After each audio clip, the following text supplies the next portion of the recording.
Tucked away in the serene and picturesque town of Brookfield, Wisconsin, life seemed ordinary. Brookfield, a suburban enclave, was home to modest families and hard-working individuals. It was a place where neighbors knew each other's names, where doors were left unlocked, and where evil seemed distant. Yet, on March 12, 2005, this tranquility was shattered in a horrifying act of violence that left 10 people dead, including the perpetrator Terry Michael Ratzmann. This is the chilling story of how one man turned an ordinary religious gathering into a blood-soaked nightmare. Terry Michael Ratzmann was, by all accounts, unremarkable. At 44 years old, he lived in a small duplex with his mother and sister. His life revolved around work as a computer technician, gardening, and his deeply held religious beliefs. Terry was a member of the Living Church of God, a small but devoted Christian sect that adhered strictly to biblical teachings. Described as soft-spoken and polite by those who knew him, Terry didn't fit the stereotype of a cold-blooded killer. But behind his quiet exterior lay a man battling demons that would eventually consume him. Terry had been struggling with depression, fueled by financial difficulties and a growing sense of isolation. Those who knew him spoke of subtle signs that he was unraveling, but no one could have predicted the explosion of violence that was to come. March 12, 2005, was a typical Saturday for members of the Living Church of God. They gathered at the Sheraton Hotel in Brookfield for their weekly service. It was a routine event, a time for prayer, sermons, and fellowship. The congregation, numbering around 50, included families, children, and elderly members. It was a community bound by faith and trust. Terry arrived at the service as usual, carrying a briefcase.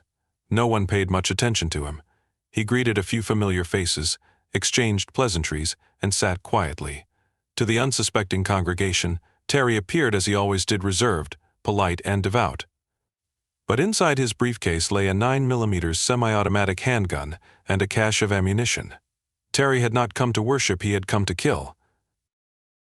The service began as planned, with hymns and readings. As the pastor delivered his sermon, a quiet tension began to build within Terry. Witnesses later reported that he appeared agitated, his demeanor uncharacteristically cold. Then, without warning, he stood, opened his briefcase, and drew the gun. What followed was 8 minutes of pure terror. Terry began shooting indiscriminately, his face emotionless, his movements calculated. He first targeted the pastor, shooting him at point-blank range. Chaos erupted as people screamed and scrambled for cover. Parents shielded their children, elderly members ducked behind chairs, and some froze in disbelief. One by one, Terry's bullets found their mark. His victims included Gerald and Michelle Miller, a devoted couple, Richard and Gloria Reeves, who were pillars of the community, and Randy Gregory, a father of 3. In total, 7 members of the congregation were killed. 4 others were critically wounded. Amid the carnage, Terry turned the gun on himself. He fired a single shot to his head, collapsing onto the blood-stained carpet. The silence that followed was deafening. The Brookfield Police Department responded swiftly to the scene, but by the time they arrived, the damage was done. The once holy space was a grisly tableau of broken bodies, overturned chairs, and shattered lives. Survivors, many in shock, recounted the horror through tears. It was like he became someone else, one witness said. He wasn't Terry anymore. Investigators combed through the wreckage, searching for answers. Why had this quiet, unassuming man committed such an unspeakable act? What drove him to murder those he had prayed alongside for years? As detectives delved into Terry's life, they uncovered a disturbing portrait of a man in crisis. His financial troubles were mounting, with overdue bills and a dwindling bank account. He had recently lost his job, a blow that further eroded his fragile sense of self-worth. But the most perplexing piece of the puzzle was Terry's relationship with the church. While he had been a devoted member for over a decade, he had grown increasingly disillusioned in the months leading up to the shooting. A recorded sermon, played weeks earlier, reportedly left him deeply upset. The pastor had spoken about divine punishment and the end times, themes that may have struck a nerve in Terry's fragile psyche. Friends and family revealed that Terry had expressed frustration with the church's teachings, feeling they were overly critical and judgmental. Yet, he continued attending services, perhaps out of a sense of obligation or routine. Terry Michael Ratzmann left no note, no manifesto, no clear explanation for his actions. What he did leave was a community forever scarred and a chilling reminder of how quickly darkness can manifest in the most unexpected places. Forensic psychologists have speculated that Terry's actions were a combination of deep-seated resentment, mental illness, and a catastrophic breaking point. The shooting wasn't just an attack on individuals, it was an attack on the very institution that had shaped his life. In his mind, the church had become both a source of comfort and a symbol of his failures. The Brookfield massacre remains one of the deadliest mass shootings in Wisconsin's history. It sparked conversations about gun control, mental health, and the hidden struggles of seemingly ordinary people. For the survivors, the pain lingers, a mix of grief, anger, and the haunting question of why. The Living Church of God continues to operate, though the shadow of that day looms large. The congregation has since moved its services to another location, a symbolic attempt to leave behind the horrors of the past. But for those who were there, the memories are inescapable. For the survivors of the Brookfield massacre, the passage of time has done little to dull the pain. In the aftermath, therapy sessions, prayer groups, and memorial services became fixtures in their lives. Each year, on March 12th, they gather to honor the victims, lighting candles and sharing memories of their loved ones. But even amidst the healing efforts, some scars run too deep to fully mend. I can't step into a church without hearing the shots one survivor confessed in a rare interview years later. The sound echoes in my mind, and I feel that same fear wash over me. Another survivor, a mother who shielded her child during the attack, spoke of her struggles with survivor's guilt. I keep asking myself, why did I make it out when others didn't? What makes me so special? The children who witnessed the massacre carry their own burdens. For them, the church, a place meant to inspire hope and faith, became synonymous with terror. Many grew up with a complicated relationship with religion, torn between the comfort it once offered and the nightmare it became. Brookfield, Wisconsin, once defined by its quiet charm, has become inextricably linked to the horrific events of that day. The local Sheraton Hotel, where the shooting occurred, underwent a significant renovation shortly after the tragedy, its conference rooms redesigned as part of an effort to erase the memory of the bloodshed. Yet, for those who live in Brookfield, the tragedy remains an indelible part of their town's identity.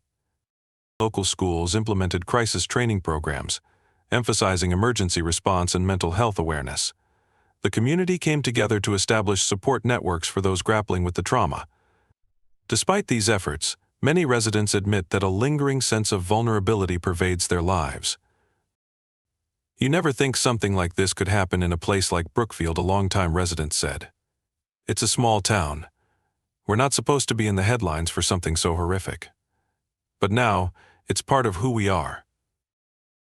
The massacre also raised broader questions about the intersection of religion, mental health, and violence. Terry Ratzmann's case became a focal point for discussions about how faith communities can better support members struggling with emotional and psychological issues. While the Living Church of God declined to make any public statements directly addressing the incident, the tragedy spurred conversations in religious circles nationwide. Some critics pointed to the church's apocalyptic teachings, suggesting that they might have exacerbated Terry's fragile mental state. Others countered that blaming the church was an oversimplification of a far more complex issue. Mental health professionals stressed the importance of early intervention, advocating for open dialogue about depression and the pressures that can push individuals to the breaking point. The incident also reignited debates about gun control. How had Terry, with his documented struggles, been able to obtain a firearm so easily? Advocates for stricter regulations used the Brookfield massacre as a rallying cry, while opponents argued that the focus should remain on mental health rather than restricting access to guns. In the years following the massacre, those who knew Terry struggled to reconcile the man they remembered with the one who committed such a heinous act. Former co-workers described him as quiet but competent, a man who kept to himself but was always willing to help when asked. Neighbors spoke of his love for gardening, recalling the meticulous care he gave to his plants. His family, devastated and bewildered, retreated from public view, refusing interviews and declining to attend memorials for the victims. Psychologists and criminologists who studied the case noted the stark contrast between Terry's outward persona and the violence he unleashed. Some suggested that he might have been suffering from undiagnosed mental illnesses, such as severe depression or paranoid delusions. Others posited that the massacre was a calculated act of revenge, a twisted attempt to punish those he believed had wronged him. But for many, these theories offered little solace. The question remained, how could a man who prayed with his victims one week turn on them so brutally the next? Even today, nearly 2 decades after the massacre, the memory of Terry Michael Ratzmann casts a long shadow. His name has become a symbol of the unpredictable nature of human violence, a reminder that even the most ordinary lives can harbor unimaginable darkness. For those who survived, the pain is a constant companion. Some have found solace in their faith, choosing to see the tragedy as part of a divine plan they cannot yet understand. Others have walked away from religion entirely, unable to reconcile their beliefs with the horror they endured. The broader community has worked tirelessly to reclaim its identity, emphasizing its resilience and unity in the face of tragedy. Yet, every March, as the anniversary approaches, the wounds reopen. Local news outlets revisit the story, survivors relive their trauma, and the specter of Terry Michael Ratzmann looms once again.